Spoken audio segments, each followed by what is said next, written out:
हर हर महादेव भक्तों, आप सभी लोगों का मेरे YouTube चैनल में स्वागत है।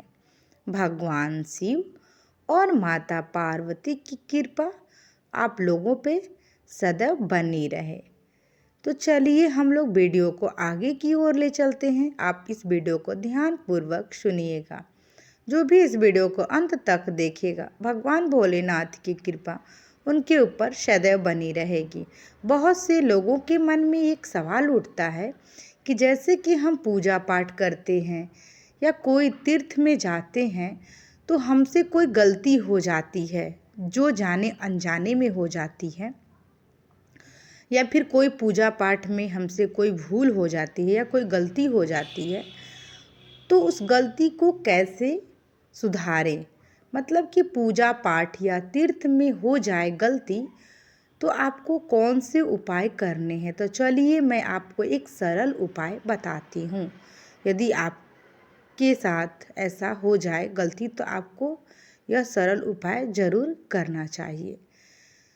किसी व्रत या त्योहार के समय यज्ञ, पूजा और आरती की जाती है। यदि इस दौरान जाने अनजाने किसी भी प्रकार की गलती हो जाती है तो क्षमा मंत्र के साथ ही प्रायश्चित के उपाय भी किए जाते हैं। तो चलिए मैं आप लोगों को वो सारे मंत्र और प्रायश्चित के उपाय के बारे में बताती हूँ। कि आप प्रायश्चित के उपाय करते हैं तो इससे व्रत एवं पूजा का पूरा फल पा सकते हैं। कुछ त्योहार पर देवी या देवता की स्थापना के बाद विदाई की जाती है। ऐसे में विदाई के समय पूजा पाठ में कोई भूल चूक या गलती हो गई है तो क्षमा जरूर मांगे। इस परंपरा का अवश्य ध्यान रखें यह कि भगवान हर जगह हैं। इसका ध्यान आपको रखना चाहिए कि आपके मन में भगवान के प्रति आस्था होना चाहिए। भगवान तो हर जगह पाए जाते हैं। भगवान हर जगह होते हैं। उन्हें न आमंत्रित करना होता है और न विदा करना। पूजा में दीपक बुझ जाए, तेल डुल जाए, पूजा सामग्री में कोई कमी रह जाए, पूजा में कोई कमी रह जाए या फिर अन्य किसी प्रकार की गलती हो जाए तो क्षमा मंत्र बोलें और भगवान के सामने क्षमा अर्चना अवश्य करना चाहिए। यह जरूरी नहीं कि पूजा पूरी तरह से शास्त्रों में बताए गए नियमों के अनुसार ही हो। मंत्र और क्रिया दोनों में चूक हो सकती है। इसके बावजूद चूंकि मैं भक्त हूँ और पूजा करना चाहता हूँ, मुझसे चूक हो सकती है, लेकिन भगवान मुझे क्षमा करें, मेरा अहंकार दूर कर दें, क्योंकि मैं आपकी शरण में हूँ। पूजा आरती के अंत में जिस भी देवी या देवता की पूजा की जा रही है, सबसे पहले उनसे क्षमा मांगे। इसके बाद क्षमा मंत्र भी बोले। भगवान के सामने पूजा में हुई गलती के लिए भगवान के सामने आपको क्षमा मांगने से भगवान आपको क्षमा कर देते हैं, क्योंकि भगवान बहुत ही कृपालु हैं। वह हर किसी के मन की बात को जानते हैं। इसीलिए कभी पूजा अर्चना करें, अगर गलती हो जाए तो भगवान के सामने आपको क्षमा मांग लेना चाहिए। अपने आप को भगवान को समर्पित कर देना चाहिए और भगवान से बोलना चाहिए, हे नाथ, मैं अज्ञान हूँ, मुझे कोई ज्ञान नहीं, इसीलिए मुझसे जाने अनजाने में यदि कोई गलती हो गई हो तो हे नाथ मुझे क्षमा करें। ऐसा आपको भगवान के सामने बोलना है। भगवान आपको ज़रूर क्षमा कर देंगे। पूजा में क्षमा मांगते वक्त आपको क्या बोलना चाहिए, तो चलिए मैं आपको बता देती हूँ कि जब आप भगवान के सामने जब पूजा कर लेते हैं और क्षमा मांगते हैं तो आपको क्या बोलना है। बोलना ये है कि हे प्रभु, न मैं आपको बुलाना जानता हूँ और न विदा करना, पूजा करना भी नहीं जानता। कृपया करके मुझे क्षमा करें। मुझे न मंत्र याद है और ना ही क्रिया। मैं भक्ति करना भी नहीं जानता। यथासंभव पूजा कर रहा हूँ।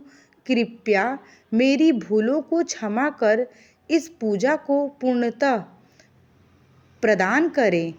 हे भगवान, मुझे कुछ भी ज्ञात नहीं है। मैं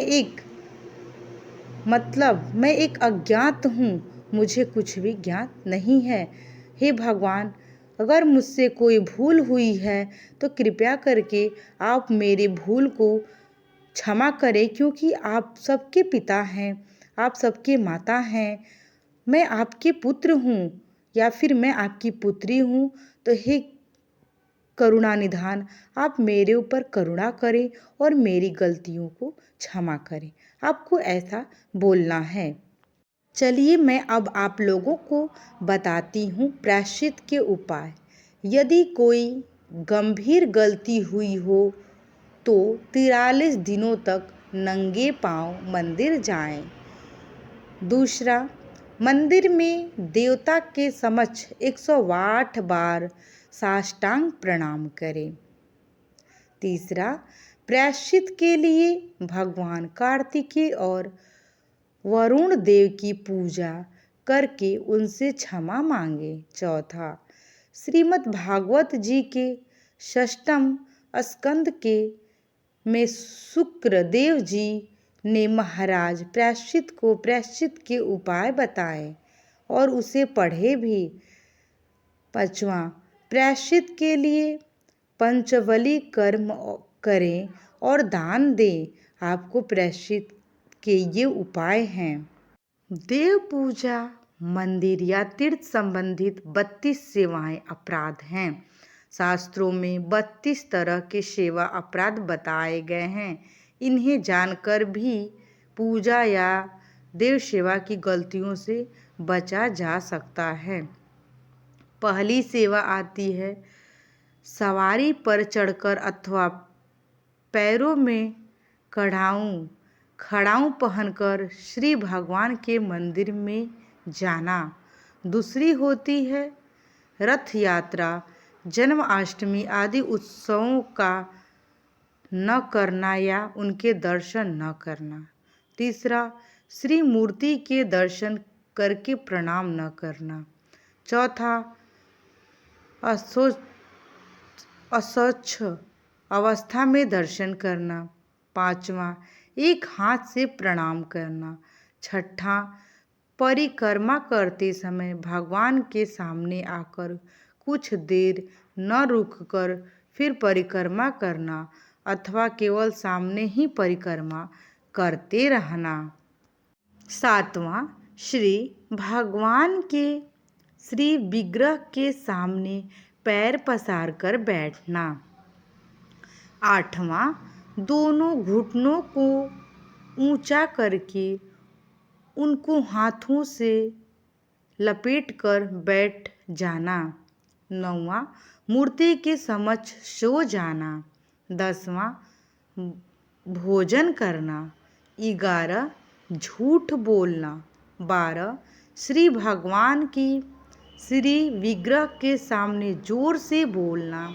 13, आपस में बातचीत करना। 14, मूर्ति के सामने चिल्लाना। 15, कलह करना। 16, भगवान को पीड़ा देना। 17, किसी पर अनुग्रह करना। 18, किसी को निष्ठुर वचन बोलना या फिर किसी को अपने वचनों के द्वारा दुख पहुंचाना। 19, कंबल से भरा शरीर ढक लेना।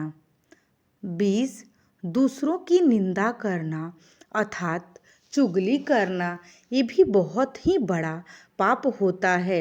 इसीलिए कभी किसी की निंदा या चुगली नहीं करनी चाहिए, ना ही किसी की निंदा और चुगली सुननी चाहिए। ये भी बहुत ही बड़ा अपराध माना जाता है। दूसरों की स्तुति करना। 22 अश्लील शब्द बोलना। 23 अधोवायु का त्याग करना। 24 शक्ति रहते हुए भी गौण अर्थात सामान्य उपचारों से भगवान की सेवा पूजा करना। 25 श्री भगवान को निवेदित किए बिना किसी भी वस्तु का खाना पीना। 26 ऋतु फल खाने से पहले श्री भगवान को न चढ़ाना। 27 किसी शंख या फलादि के आगे भाग को तोड़कर भगवान के व्यंजन आदि के लिए देना। 28 श्री भगवान की श्री विग्रह को पीठ देख कर बैठना। 29 श्री भगवान के श्री विग्रह के सामने दूसरे किसी को भी प्रणाम करना। 30 गुरुदेव की अभ्यर्थना, कुशल प्रश्न और उनका स्तंभ न करना। 31 अपने मुख से अपनी प्रशंसा करना। 32 किसी भी देवता की निंदा करना। यदि आप किसी भी देवता की निंदा करते हैं अर्थात सुनते हैं तो वो भी एक बहुत ही बड़ा दोष माना जाता है। इसीलिए कभी किसी भगवान की बुराई नहीं करनी चाहिए। ये हैं टोटल 32 अपराध जिसको हम जाने अनजाने में कर देते हैं। हिंदू धर्म में पूजा पाठ के कई नियम बताए गए हैं। इन्हीं नियमों के आधार पर हमारी पूजा पूरी होती है। जिस तरह शास्त्रों में भोग, स्नान, प्रार्थना, ध्यान तक के मंत्र बताए गए हैं, उसी तरह पूजा पाठ के बाद क्षमा याचना भी इन्हीं नियमों में से एक है और तभी पूजा पाठ पूरी मानी जाती है। यदि आप क्षमा याचना नहीं करते हैं तो पूजा आपकी पूरी नहीं मानी जाती है। पूजा के अंत में जब हम भगवान से अपनी भूल चूक के लिए क्षमा मांगते हैं तभी वह पूजा पूरी मानी जाती है। पूजा में अगर जाने अनजाने कोई गलती हो जाती है तो एक बार अंत में क्षमा अवश्य मांग लें। और इसको लेकर एक मंत्र भी है। इस मंत्र के माध्यम से आप अपने भावों को ईश्वर के समक्ष रखें तभी पूजा अर्चना भी मानी जाती है। तो चलिए मैं आपको बताती हूँ। पूजा पाठ हो या दैनिक जीवन में होने वाली चीज़ें, क्षमा सबसे बड़ा भाव होता है। सभी देवी देवता की पूजा में मंत्र समेत कई क्रियाएं की जाती हैं और फिर आरती कर पूजा संपन्न मानी जाती है। अक्सर पूजा करते समय जाने अनजाने हमसे कई गलतियां हो जाती हैं, जैसे कभी उच्चारण में गलती तो कभी विधि में कोई कमी या कभी ध्यान कहीं और चला जाता है। अपनी गलतियों पर क्षमा मांगने के बाद ही पूजा पाठ संपन्न माना जाता है। इसीलिए पूरी पूजा हो जाने के बाद हम भगवान से क्षमा याचना करते हैं। इसके लिए आपको क्षमा याचना करना बहुत ही ज़रूरी होता है क्योंकि हमसे पूजा पाठ में कोई न कोई गलती हो ही जाती है। जाने में होती है या फिर अनजाने में, लेकिन वो गलती हो जाती है। इसीलिए भगवान के सामने क्षमा याचना ज़रूर करना चाहिए। ऐसा करने के पीछे का उद्देश्य साफ है कि जब भी हम भगवान की पूजा करते हैं तो हमसे जाने अनजाने में कोई न कोई कमी या भूल चूक हो जाती है। इसीलिए हमें पूजा के बाद भगवान से क्षमा याचना ज़रूर करनी चाहिए। जीवन में जब भी हमसे कोई गलती हो तो हमें तुरंत क्षमा मांग लेनी चाहिए, चाहे वह भगवान से हो या किसी इंसान से। क्षमा मांगने से अहंकार खत्म होता है और रिश्ते में प्रेम एवं अपनापन बना रहता है। यही सच्ची भक्ति और मानवता का मूल है। इसीलिए पूजा के अंत में जब हम भगवान से क्षमा याचना करते हैं, यह केवल एक धार्मिक क्रिया नहीं बल्कि विनम्रता और आध्यात्मिक चिंतन का प्रतीक भी है। तो भक्तों, यह आप लोगों को वीडियो कैसी लगी? यदि आप लोगों को मेरी यह वीडियो पसंद आए तो आप मेरी वीडियो को लाइक, शेयर एंड सब्सक्राइब ज़रूर करें। यदि आप लोगों को मेरी यह वीडियो पसंद आए तो आप अपने दोस्तों के साथ भी शेयर करें और कमेंट बॉक्स में हर हर महादेव या फिर श्री शिवाय नमस्तुभ्यम या फिर ओम नमः शिवाय लिखना बिल्कुल भी ना भूलें। यदि आपने अभी तक मेरे चैनल को सब्सक्राइब नहीं किया है तो कृपया कर आप मेरे चैनल को सब्सक्राइब कर लें और बेल आइकन को भी दबा लें ताकि आप लोगों को मेरी वीडियो का नोटिफिकेशन मिलता रहे। भगवान शिव और माता पार्वती की कृपा आप लोगों पे सदैव बनी रहे। जो भी मेरी वीडियो को पूरा देखे, भगवान भोलेनाथ उनके सभी दुखों को दूर करे और उनके जीवन में सुख समृद्धि धन वैभव भी बनाए रखें। तो अब मैं इस वीडियो को यहीं पे एंड करूँगी। अब मैं मिलूँगी आप लोगों से नेक्स्ट वीडियो में। मेरा पूरा वीडियो देखने के लिए आप लोगों का बहुत बहुत धन्यवाद। हर हर महादेव भक्तों।